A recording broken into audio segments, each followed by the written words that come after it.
మానసిక శాంతి, మానసిక ప్రశాంతము ధ్యానం ద్వారా లభిస్తాయంటారు. ఆ ధ్యానం ద్వారా బహిర్ముఖం నుంచి అంతర్ముఖంలోకి మారాలంటే ఏం చేయాలి? అభ్యాసము వైరాగ్యం. అర్జునుడు భగవంతుడిని అడిగాడు, చంచలమైంది మనసు కదా, ఏం చేయాలి అని అంటే, మంచి ప్రశ్న అడిగావు.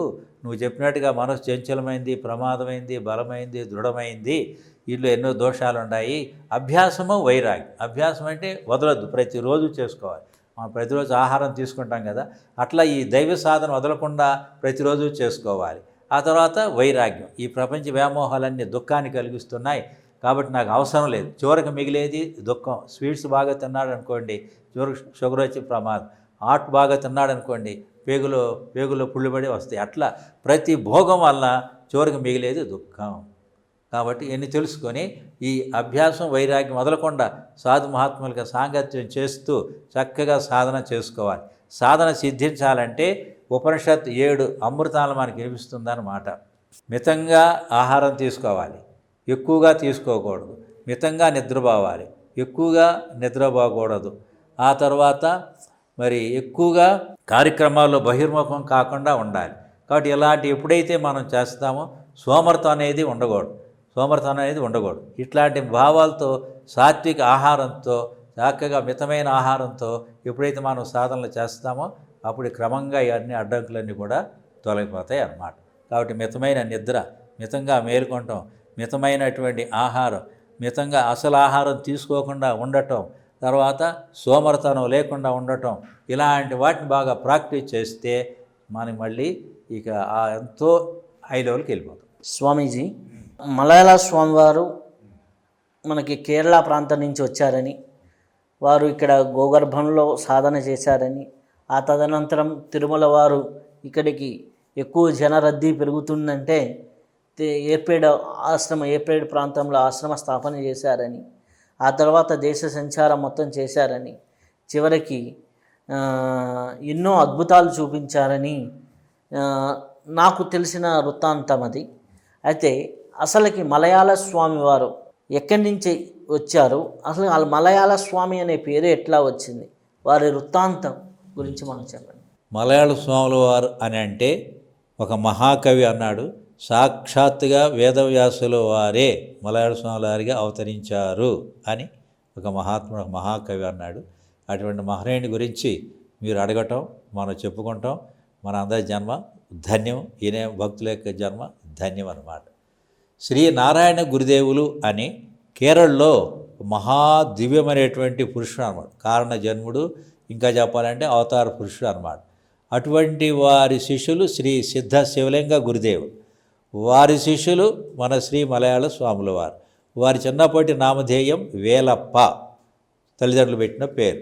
అట్లా 16-17 సంవత్సరాల వరకు చక్కగా మామూలుగా లౌకిక విద్యలు చదువుకొని ఇంకా ఇంగ్లీష్ విద్య జోలికి పోకుండా ఇక తన జీవితాన్ని తాను ధన్యత చేసుకోవాలి. స్వయం తీర్ణ పరం స్థారయతి, తాను తరించాలి, ఇతరులు తరింపచేయాలి.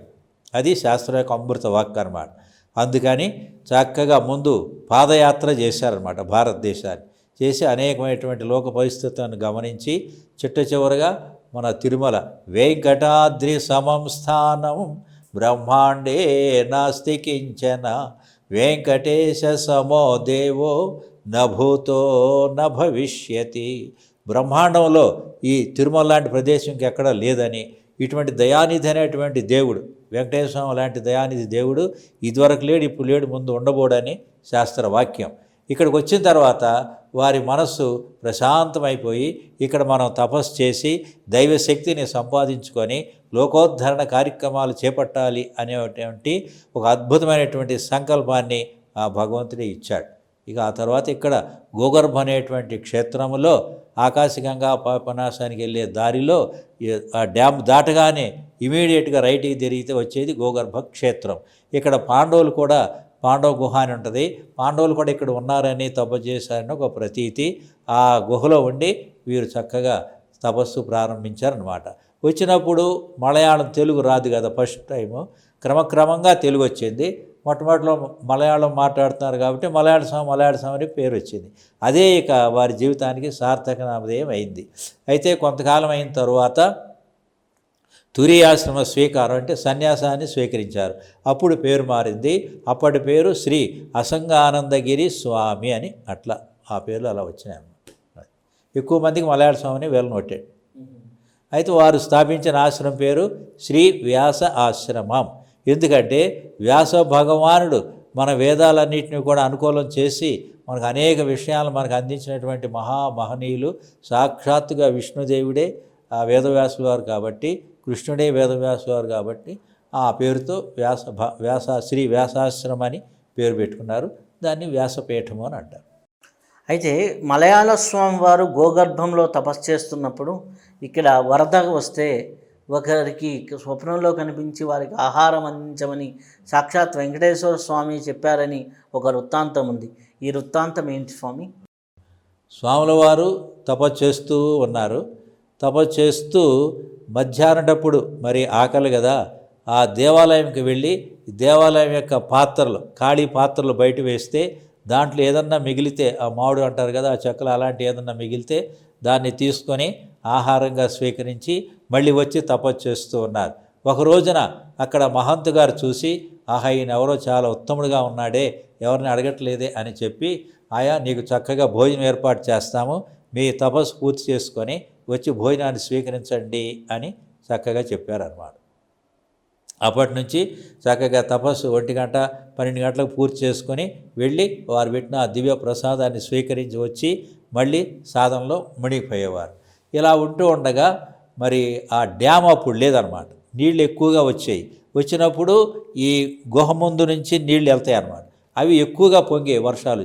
ఆ సంవత్సరం వర్షాలు బాగా వచ్చి 3 రోజులు ఆ నీళ్లు తగ్గకుండా ఉంటే అది దాటి అవతలికి వెళ్ళడానికి అవకాశం లేకపోయింది, దేవాలయంకి వెళ్ళడానికి అవకాశం లేకపోయింది ఆ ఉరవడి. అందుకని 3 రోజులు ఉపవాసం ఉండారు. అప్పుడు 3వ రోజున ఆ వెంకటేశ్వర స్వామిని చక్కగా మనసారా ప్రార్థిస్తారనమాట శ్రీ మలయాళ స్వాముల వారు.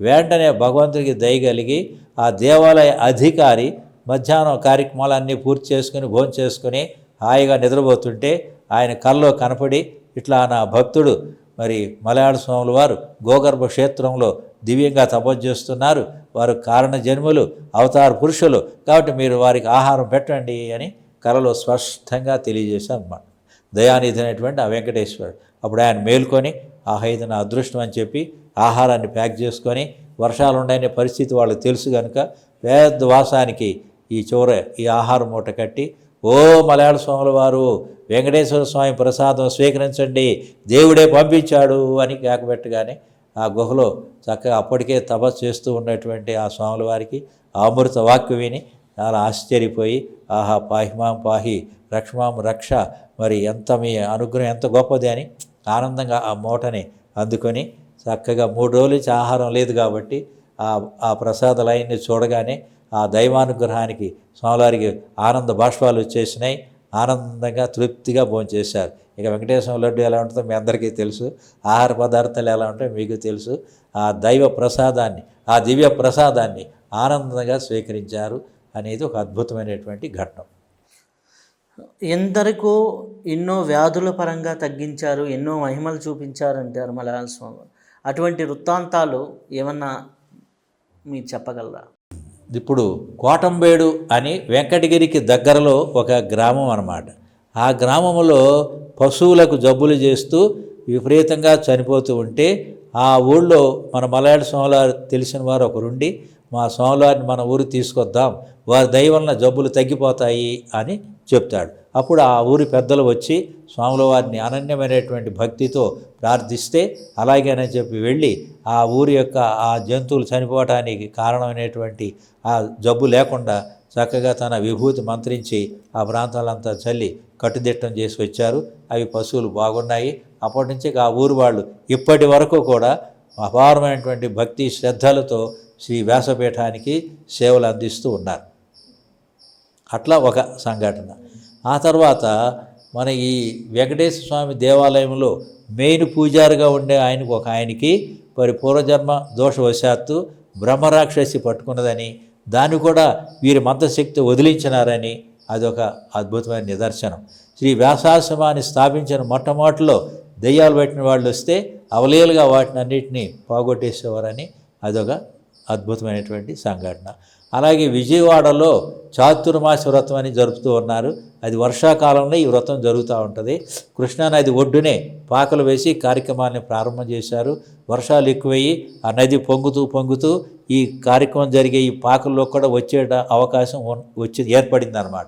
అది గమనించిన ఆ భక్తులు వెంటనే స్వాముల వారిని ప్రార్థించారు. ఇక్కడ కూడా నీళ్ళు వస్తే మన కార్యక్రమాలకు ఇబ్బంది కదా అని అంటే, అప్పుడు దగ్గరుండే శిష్యుడిని రాజీవ్ గారు అనేటువంటి శిష్యుడిని పిలిచి చక్కగా ఒక పుల్ల ఇచ్చి గీత గీసిరా, ఇక దాటి రాదు కృష్ణమ్మ తల్లి అని చెప్పారు.